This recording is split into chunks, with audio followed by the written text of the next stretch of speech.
En el gélido invierno de 2017, cuando la nieve cubría los tejados como una sábana mortuoria y el viento silbaba entre los árboles desnudos de una pequeña ciudad de Minnesota, comenzaron a aparecer unos símbolos perturbadores. Al principio eran pocos y discretos, casi imperceptibles, pequeñas caritas sonrientes dibujadas con pintura roja, escondidas en rincones olvidados de la ciudad. Pero pronto, se multiplicaron. Aparecían cerca de ríos que corrían silenciosos bajo capas de hielo agrietado, en los pilares oxidados de antiguos puentes que crujían con el paso del tiempo, y en las paredes mohosas de almacenes abandonados, donde nadie osaba entrar desde hacía años. Lo más inquietante no era su cantidad, sino los detalles. Algunas de esas caritas tenían los ojos disparejos, como si hubieran sido pintadas con prisa o con una intención más retorcida. Otras mostraban sonrisas exageradas, con dientes puntiagudos que parecían más cuchillas que bocas. A pesar de ser simples dibujos, cada una de ellas transmitía una sensación inquietante, como si detrás de la pintura hubiera algo, o alguien, observando. Era como si te siguieran con la mirada incluso cuando te alejabas. Y lo más escalofriante, nadie sabía quién las pintaba, ni por qué. Al principio, la gente no le dio demasiada importancia. Las caritas eran vistas como bromas pesadas, posiblemente obra de adolescentes aburridos que buscaban llamar la atención o asustar a los más crédulos. Era invierno, después de todo, y en un pueblo pequeño no había mucho más que hacer. Incluso algunos vecinos comenzaron a compartir fotos en redes sociales, haciendo comentarios sarcásticos o riéndose del asunto. Pero esa ligereza duró poco.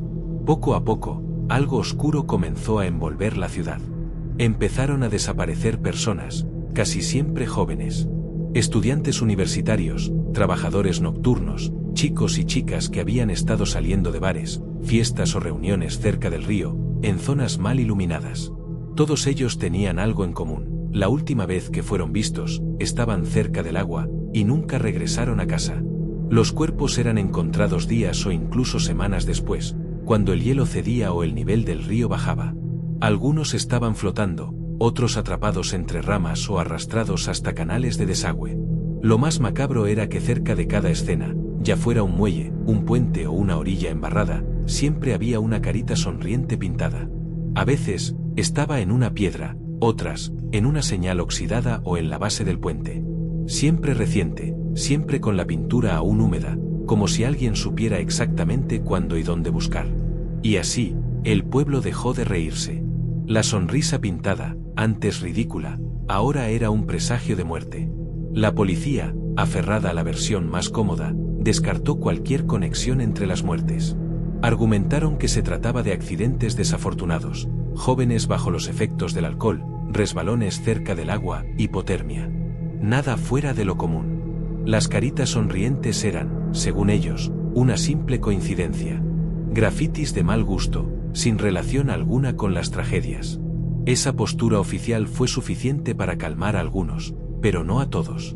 Para Jenny Matthews, estudiante de criminología en su último año, aquella explicación no tenía sentido. No cuando conocías a las víctimas.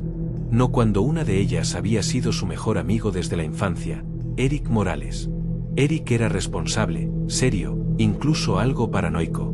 No bebía, no salía de noche solo, y jamás habría ido por voluntad propia al río, especialmente en pleno invierno. Jenny lo sabía. Y cuando encontraron su cuerpo a orillas del canal, con la misma carita roja pintada justo detrás del muro donde lo hallaron, algo dentro de ella cambió. No podía aceptar que aquello fuera una coincidencia. Había patrones, detalles, y una sensación demasiado específica como para ser ignorada. Mientras el resto del pueblo prefería no hacer preguntas, Jenny decidió hacerlas todas.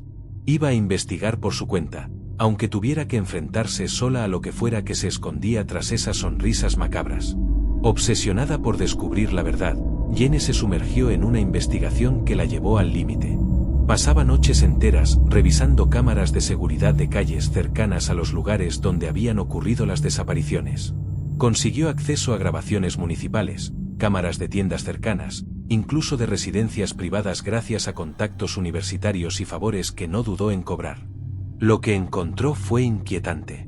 En más de un vídeo, justo horas antes de cada desaparición, se distinguía la silueta de una figura encapuchada, moviéndose con calma en la penumbra. Siempre pintaba lo mismo, Una carita sonriente, roja y grotesca.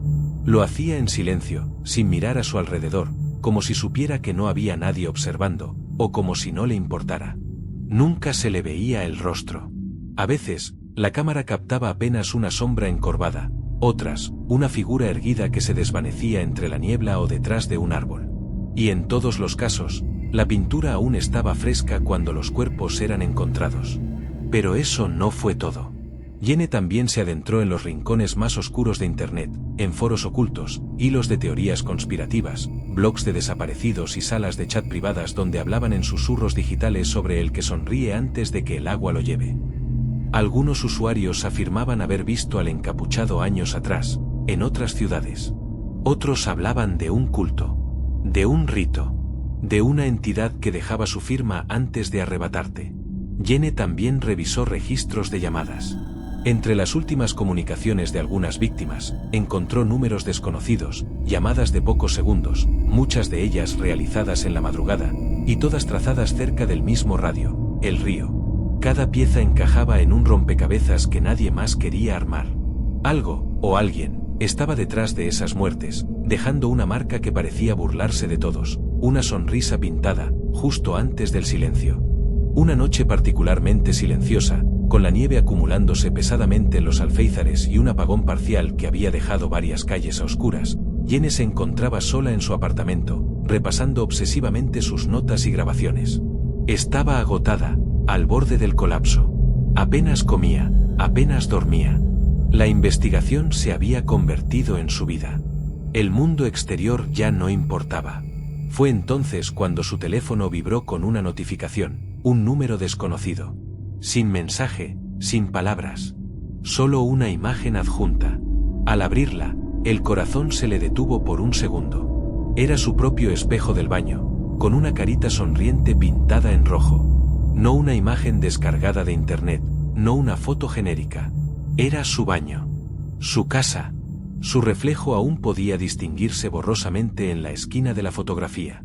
Eso significaba que la imagen había sido tomada hacía muy poco. Que alguien había estado allí. Dentro. Jenny se levantó de golpe, revisó puertas y ventanas. Todas cerradas. No había señales de entrada forzada, ningún vidrio roto, ninguna cerradura forzada.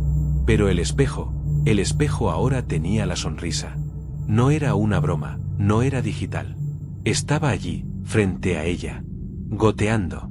La policía llegó al día siguiente, alertada por una denuncia de su profesor, que no había sabido nada de ella en más de 24 horas. El apartamento estaba en silencio. Las luces encendidas. El ordenador aún abierto en una carpeta llena de capturas y documentos. La silla caída. No había señales de lucha, pero Jenny no estaba. Su teléfono fue encontrado bajo la cama, con la pantalla agrietada. Y en el baño, la carita seguía allí, seca pero nítida. Justo encima del lavabo, bajo una frase que alguien había escrito con la misma pintura, en letras pequeñas, casi juguetonas. Ahora tú también formas parte de la sonrisa. Desde ese día, nadie volvió a ver a Jenny.